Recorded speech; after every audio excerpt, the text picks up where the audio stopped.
Radhe Radhe guys, कैसे हो आप सब। Welcome back to my channel mostly Nixon. This is me Nikita guys. कैसे हो आप सब, है ना। तो आज है हमारे मिशन 100 सीरीज का day 58। So without any further delay हम चलते हैं हमारे वीडियो की तरफ। और आज मेरे को आपसे बहुत कुछ शेयर करना है। थोड़ा बेटर फील कर रही हूँ। ओके सो काम पे ट्रेन चल गई है तो अब तो स्पीड पकड़ना पड़ेगा ना ट्रेन को। और 10-10 घंटे से तो अब कुछ होने वाला है नहीं भाई, क्योंकि बच रहे हैं बस लाइक 55 डेज और 54 डेज अपने हाथ में हैं। So we have to buck up, it's very high time. And उम्मीद है कि आपकी तैयारी भी एकदम फुल नॉच टॉप स्पीड से चल रही होगी, ठीक है। सो ये देखो, टाइम अभी हो रहा है मतलब ऑलमोस्ट रात के 2 मतलब सुबह के 2 बजने वाले हैं, ठीक है। एंड ये वाला लेक्चर जो कल मैं ले रही थी, मैग्नेटिज्म का सेकेंड लेक्चर जिसमें 1 घंटा बाकी था, उसको मैंने कंप्लीट कर दिया है। आपके सामने अभी मैं टाइमर अपना ऑन कर दूंगी। ये रुक जाओ रुक जाओ रुक जाओ रुक जाओ, will quickly start the timer. ये टाइमर शुरू हो गया, अभी से कर रही हूँ, ठीक है ना। उसका काउंट नहीं करेंगे। बाकी बात, किसी ने मेरे को ना कमेंट सेक्शन में सजेस्ट करा था, आज आज मतलब 11:45 PM पे मैंने अपना व्लॉग डाला है, व्लॉग नंबर 57। अगर आपने चेकआउट नहीं करा है फटाफट जाके उसको भी देखो, है ना। क्योंकि बहुत दिन से डाल नहीं रही थी तो शायद आप भूल गए हो मेरे को, है ना। जग जाओ। आपको बता रही हूँ कि किसी ने कमेंट करा है कि we should start some revision sort of challenge for bio and chemistry and maybe also for physics. लेकिन ठीक है, मेरे को ये चैलेंज अच्छा लगा। एंड अगर आपको भी चैलेंज अच्छा लगा है कि इफ़ यू आर थिंकिंग कि अपन एक चैलेंज लें, ठीक है। ऑल्दो मैं स्टार्ट कर रही हूँ अपने लिए, लेकिन अगर आप भी ज्वाइन करना चाहते हो मेरे साथ, that is very well, I will be so overwhelmed with that, ठीक है। तो अपन जो है अभी अभी के लिए सिर्फ बायो से स्टार्ट करेंगे। जैसे ही मेरा सिलेबस कंप्लीट हो जाएगा 15 मार्च तक, फिर केमिस्ट्री का स्टार्ट कर देंगे। एंड साथ ही साथ अल्टरनेट डेज पे क्या कहते हैं, फिजिक्स के लिए भी कर देंगे। लेकिन जो स्टार्टिंग है ना रिविजन का, रिविजन प्लानर जो है, मैं आपको दिखा देती हूँ। ये मैंने बनाया था, ठीक है, बॉटनी के लिए और जूलॉजी के लिए। अब एनसीईआरटी के अकॉर्डिंग अपने पास 32 चैप्टर्स है, ठीक है गाइस। तो 32 चैप्टर्स को मैंने ब्रेक करा था टॉपिक वाइज, तो उस हिसाब से, है ना। तो ये जो स्ट्रैटेजी है इसके बारे में मैं आगे बात करूंगी कि कैसे क्या करेंगे अपन इस चैलेंज में। अभी मैं बस आपको दिखा रही हूँ कि ये डिसाइड कर रही थी मैं, इसीलिए मेरे को थोड़ा टाइम लग गया ब्लॉग को स्टार्ट करने में। बाकी बात, देख ये चीज़ चिपका रखा है मैंने, मैं आपको दिखाती हूँ अच्छे से। ये देखो,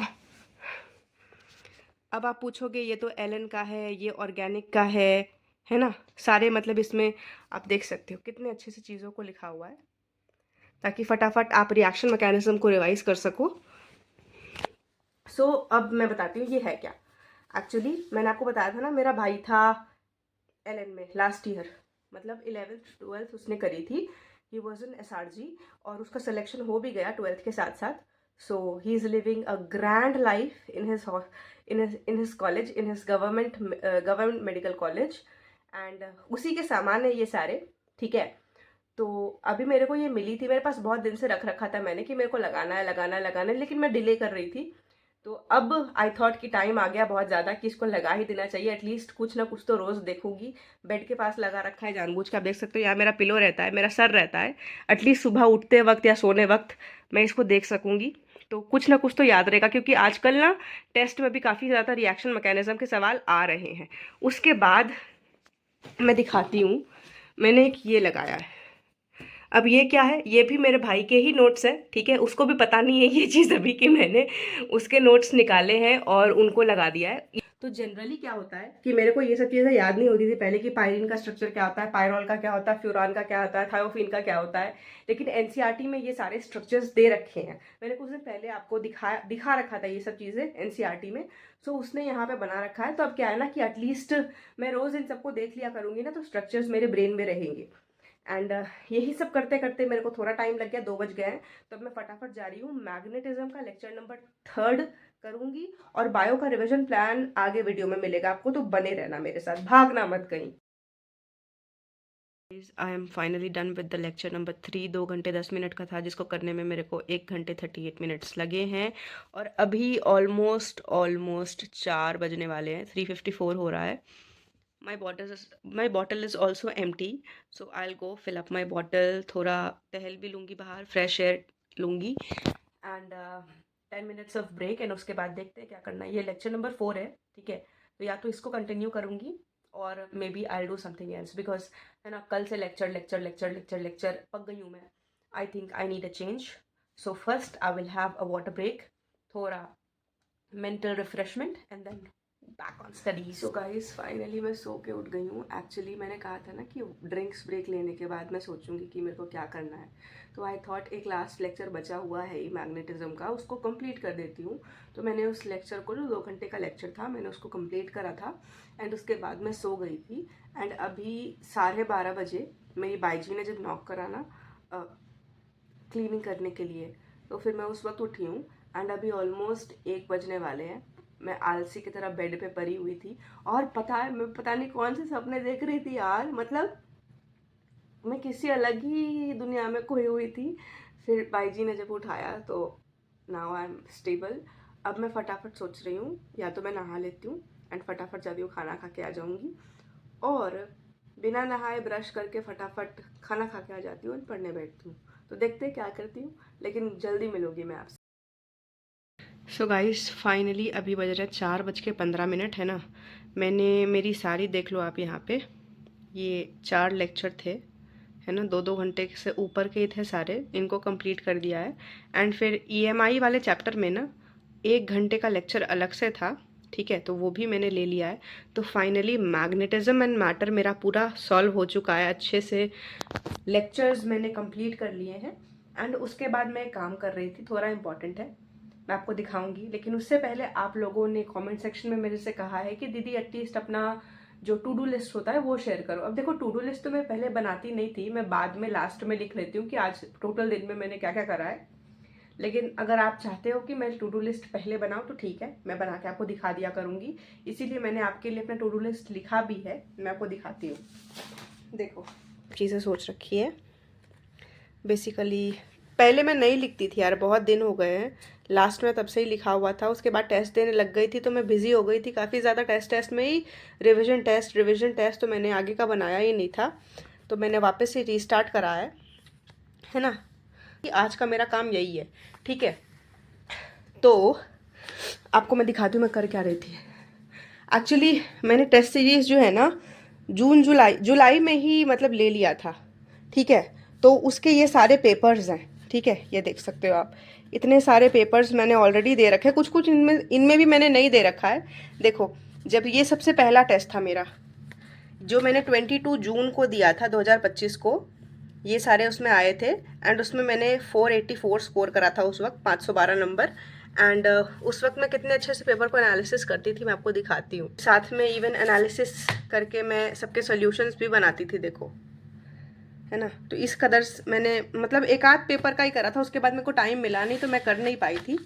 तो आज अभी बैठ के मैंने इन सब पेपर को पता है स्टैक करा है, मतलब 1 2 3 4 करके सीरीज़ में, ताकि अब मैं पेपर को सॉल्व करूँ ना, एनालिसिस करूँ निकाल निकाल के, इन्हीं से रिविज़न करूँ तो मेरा काम आसान हो जाए, सारे पेपर्स मेरे को मिल जाए।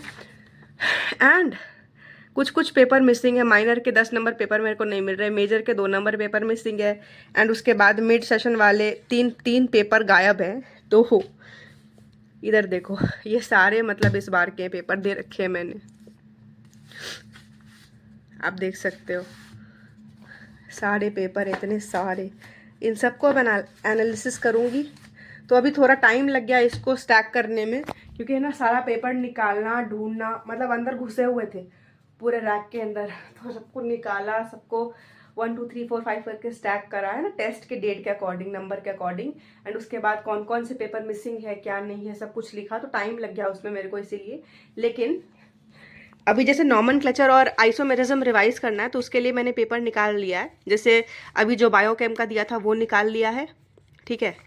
जो बाकी बाद और मेरे टेस्ट हुए थे ना उन पे, तो मेरे को ऐसे 3 पेपर मिले हैं, ठीक है।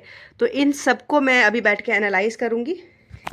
इससे क्या होगा ना गाइस, देखो कि जितने भी तरह के क्वेश्चन बन सकते हैं, मैक्स टू मैक्स मेरे को होगा क्या ना कि मेरी रिवीजन अच्छी होगी, विथ क्वेश्चन होगी। और ये करने के बाद मैं आपको बताऊंगी कि है ना, क्योंकि देखो अभी भी मेरे को 9 तारीख को टेस्ट देने जाना है, और मेरे ख्याल से जो मेरा 9 तारीख का टेस्ट है ना, हाँ, 9 तारीख के मेरे टेस्ट में नॉमेनक्लेचर, आइसोमेरिज्म, रीडॉक्स और मोल कॉन्सेप्ट आ रहा है।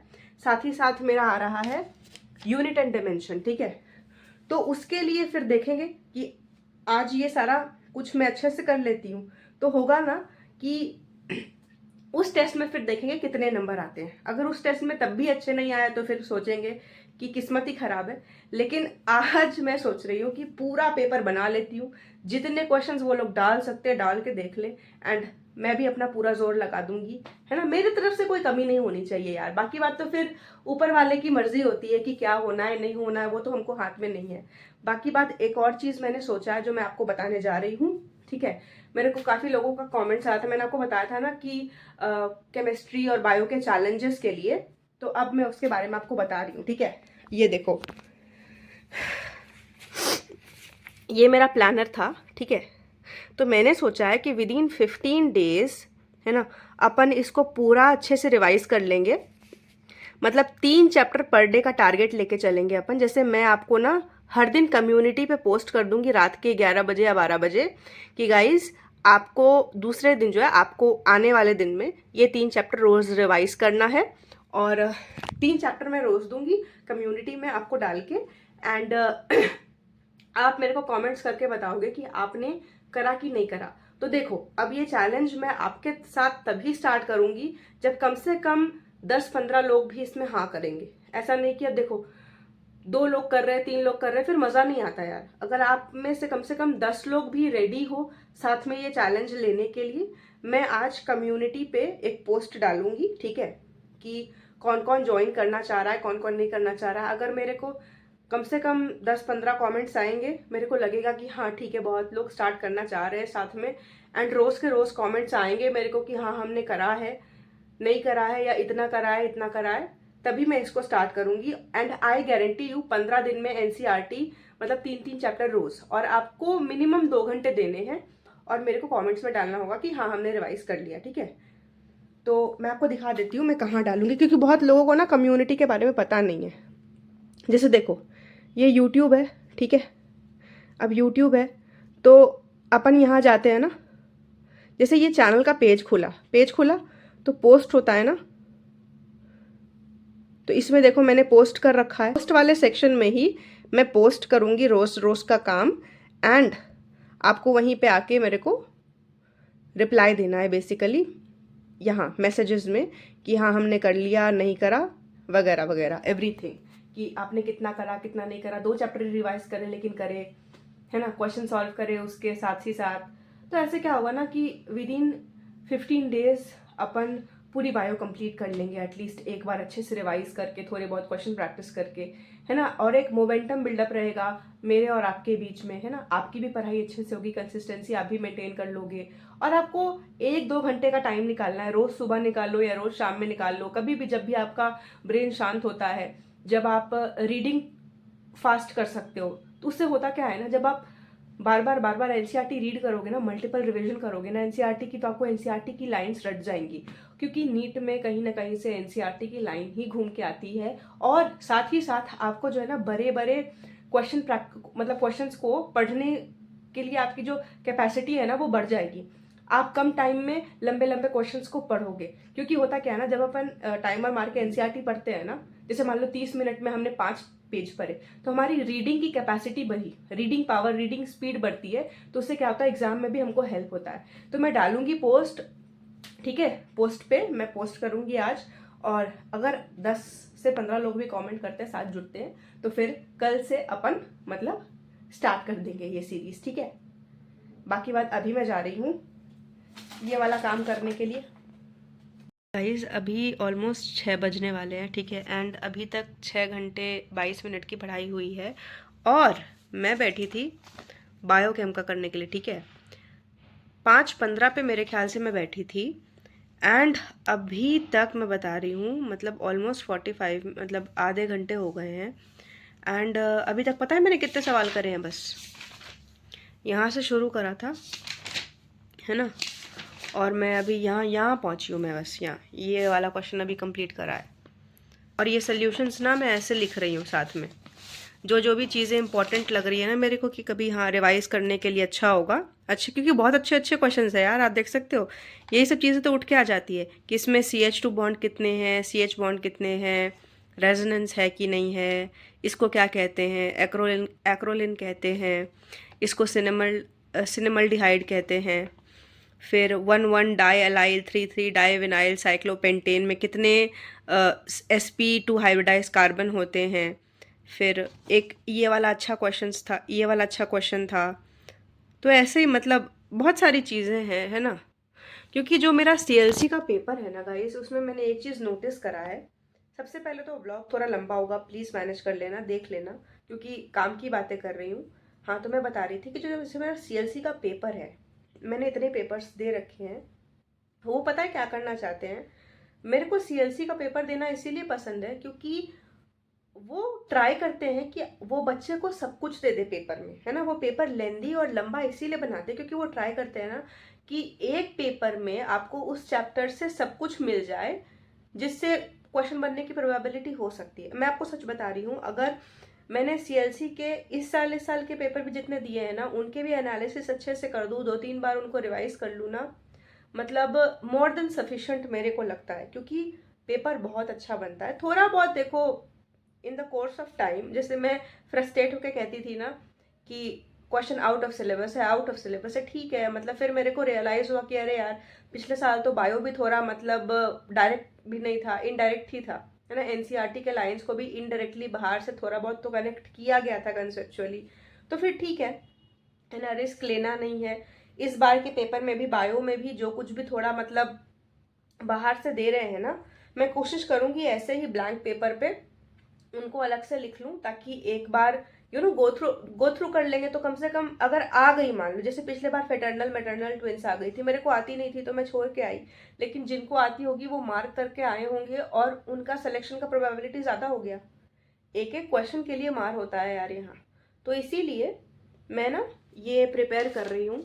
और आई नो थोड़ा टाइम टेकिंग है, और हमको वीडियो सोल्यूशंस मिलते हैं, आप देख सकते हो यहाँ, है ना, ये वीडियो सोल्यूशंस होते हैं, ठीक है।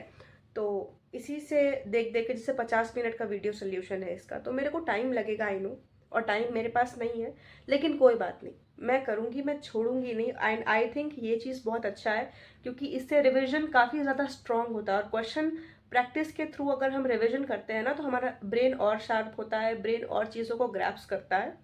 बाकी बात देखते हैं कितना टाइम लगता है इसको। एंड अभी फ़िलहाल मैं जा रही हूँ नाश्ता करने के लिए। सो गाइज फाइनली, है ना, I just got finished with the work, है ना, the complete analysis of IUPAC and isomerism.